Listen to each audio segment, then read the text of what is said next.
Welcome back to another episode of the Daily Racing Show here at RacePlazaMedia, and today we'll be talking about the Dakar Rally. As some of you guys may know, the Dakar Rally is coming up in a few days, and this year, for the very first time, we will here at RacePlazaMedia will be following the Dakar Rally.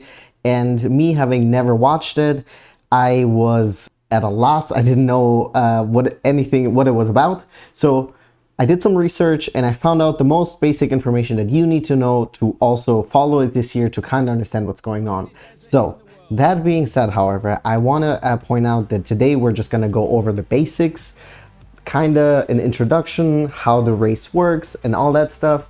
And then because this is a longer event, there will be more videos going into depth about different aspects of the race, things that I found that I thought were very interesting, but that go beyond the scope of this video today. So keep an eye out for that. But today we're just going to cover the basics. So let's get into it.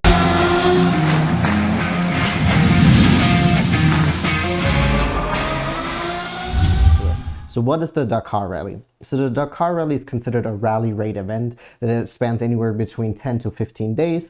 So this year it will be 14 stages, so that is 14 days, being one stage per day, besides one special circumstance, but we'll get to that in a second. And then what is a rally raid? A rally raid is essentially an on and off road motorsport or racing event that includes automobiles and motorbikes.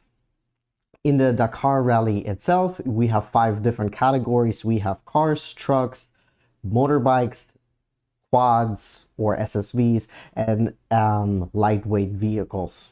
Those are the 5 official categories. Within those categories, there are some subcategories, but this is the most important thing for you to know.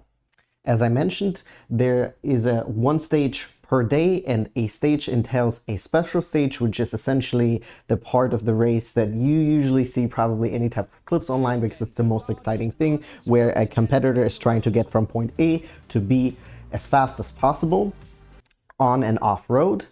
And that time that the drivers get, or the time that they set during that stage, will also determine their starting point for the next race or the next stage. And then you have the liaison stage, which is a navigation part of the race where you're trying to get from A to B, covering obstacles and challenges by navigating and following a road book that is given to the drivers before the race.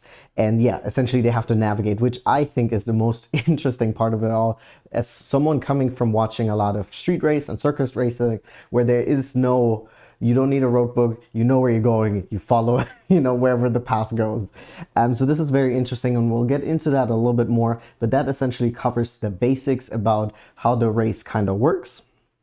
In total, or at least last year, there were 778 competitors with 434 vehicles competing. So you have usually in any type of car or lightweight vehicle, you have 2 people in there, and then the quads and the motorcycle drivers, they're by themselves on the road. Moving on, when is the Dakar happening? So the Dakar Rally is happening on January 5th and goes all the way until January 19th. And where is it happening? This year it is happening in Saudi Arabia.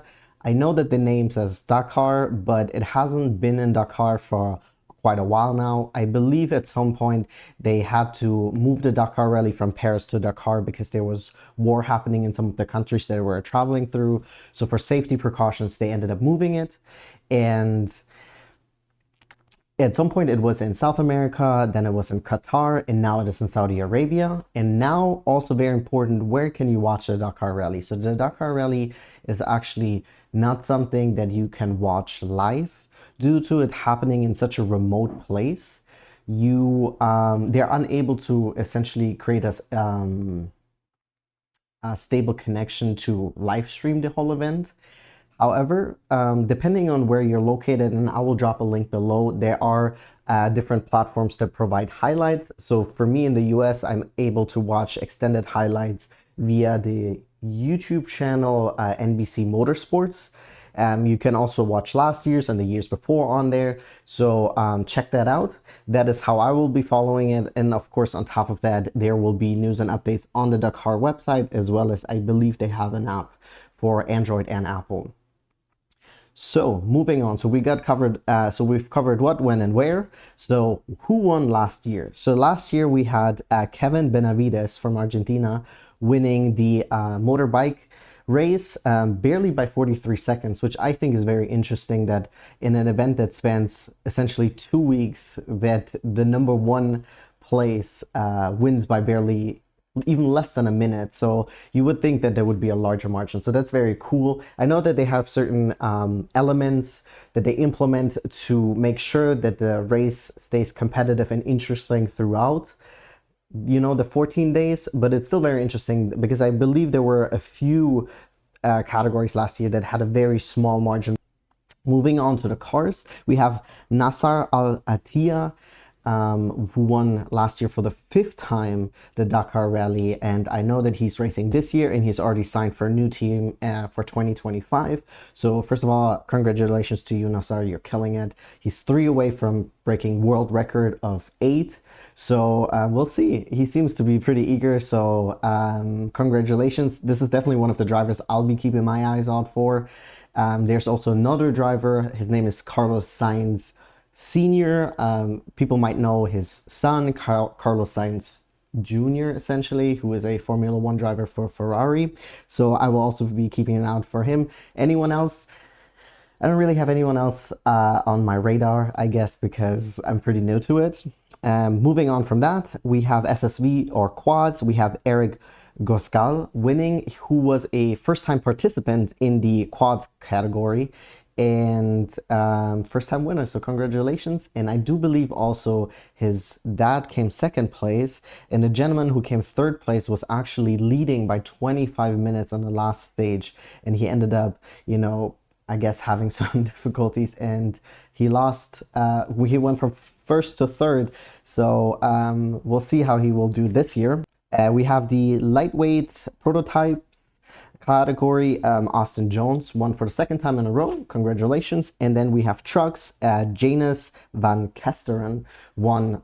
Him and his team won. So congratulations to you guys. I guess all of the winners this year I will keep an eye out. But of course, Nasser being a legend in the sport, I definitely will follow and be closely what he's doing. So now that you know what it is, when it's happening, where it's happening, who's participating, who are your competitors, now I'm gonna let you guys know what are the requirements in order for you to participate. You really just need to be at least 18 years old, and you need to hold a FIA or FIM International Cross Country Rally license. That's all you need. If you want to participate in the quads or bikes event, you also need to have participated in a FIA or FIM World Championship event. Any other FIA or FIM calendar event, or in your national calendar event, one of the organizations that's partnered with the FIA, if they have an event, you've participated in that, I guess that counts towards that as well. So that's all you need to know. These are the basics. Now I want to get into a few things that I came across in my research, in my study about the Dakar Rally that I did not know. As the newcomer, I thought those things were very interesting. There's some questions that came up where I was like, oh, how do they handle that? So I figured I'm going to cover those as well. And then we're going to wrap this up and end the video, I guess. So one of the things that I thought were endlessly fascinating to me is the liaison stage, so the navigation challenge. As someone who comes from as someone who watches a lot of track racing and circuit racing, that is not really a thing. The drivers know where they need to go. There's really also just one way to go when it comes to those. So that there's a navigation section is endlessly fascinating to me, and the way they do it in the Dakar Rally is 15 minutes before the race or a stage starts, they're given a road book which has a set of navigation instructions in there. That's how you say it. It's not a map itself, it's just navigation instructions. And then they kind of look like this. And then you also have this, which they can study beforehand, and which is essentially how you decipher what this is. And then your co-pilot will tell you, hey, this way, 50 down, left. I don't know how it works. I have no idea. But so that's already, like, they get that 15 minutes before it starts. That's already crazy to me. However, what's even more insane to me, and this is probably why there's more requirements to be driving bikes or quads, is that you don't have a co-pilot. You have to navigate yourself from waypoint to waypoint to waypoint to the very end. That is crazy to me, that you have to do this yourself while you're navigating, while you're driving through these hazardous, streets and sceneries and off-roading, and trying to dodge these rocks and whatever. So that is very, very interesting to me. There's two more things I wanted to talk about, and they kind of blend into one, and then we'll wrap this whole thing up. One of the things that I came across in my research about the Dakar Rally was, or one question that came up for me was safety. If they're in such a remote place where they can't even broadcast live what is going on at the Dakar Rally, how can they properly, make sure that all the drivers and all the competitors are safe? And the way they're handling it is very interesting to me. So they, every car or every vehicle has a GPS tracker that sends a signal to a satellite that is connected to race headquarters, which are located in Paris. And over there, they essentially keep track of each car that is out, or each vehicle that's out competing right now. And if they see that someone hasn't moved in a while, they will send a signal to ensure that everything is okay with the driver. And if the driver is not okay, they can either pin another competitor that's in the area to check in on them, or then they can send out like a medical helicopter or whatever they need. And they are saying that no matter where a competitor is located, no matter what is going on, they can get someone to them within 20 minutes. So that's really great. They also go into depth about the extensiveness of their medical team. So they have 10 medical helicopters, they have a medical plane, they have surgeons, they have emergency doctors, they have nurses. So they have a whole team of medical personnel on hand, on staff, in case anything happens. And things do happen, but it's good that there is plenty of safety here, which of course is needed, but it was definitely something that I thought was very interesting. And that also kind of leads into the other thing that I thought is really cool about the Dakar Rally. It is, yes, a race, and people try to come first. You want to win, right? Looking at you, Nassar, winning 5 times already. But it is also very much, in my research, I feel like it definitely has a sense of like adventure. And competitors are, encouraged, or they all kind of help each other. So if you get stuck in like this car right here, or lightweight vehicle, if you get stuck in the water, you have the trucks coming in and they're pulling you out. So competitors are helping each other, because at the end they're all on this journey, on this big adventure together, which I think is very beautiful. And of course, if you help out a fellow competitor, you're not being penalized for that. The time is stopped for you, I think, until both of you will continue on. So it's really cool that they have this whole like sense of community, and everyone that's on there and that is competing is like, you're kind of competing together against like these harsh environment and the long way that they have to go. I mean, they travel thousands of kilometers, so it's really cool. It's really cool that it's encouraged to help out each other. And in the Dakar Rally, because it seems quite quote unquote easy to join, you also have a lot of rookies and amateur racers racing with more professional racers. But it's really cool that all of these people come together on this grand adventure.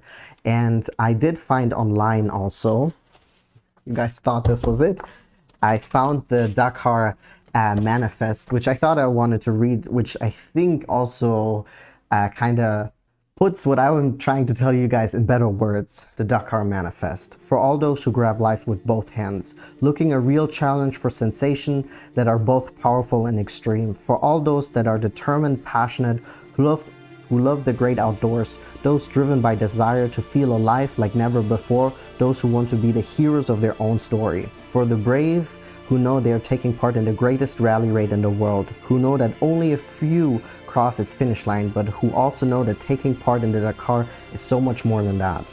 For those ready to push their bodies to the limit, to use the last drop of their mental strength. for those ready to take on the challenge of the wilderness and the forces of nature, to all those wanting to be brought alive by an incomparable human adventure in front of passionate fans, proud to share the beauty of the universe as the world looks on, for you adventurers in the extreme, ready to realize your wildest dream. You have the Dakar spirit, get ready to enter legend, Dakar. Dream, dare, live it. I think that's really cool. It might be a little cheesy, but I think it's really, really cool. And I'm very excited to follow it this year for the very first time.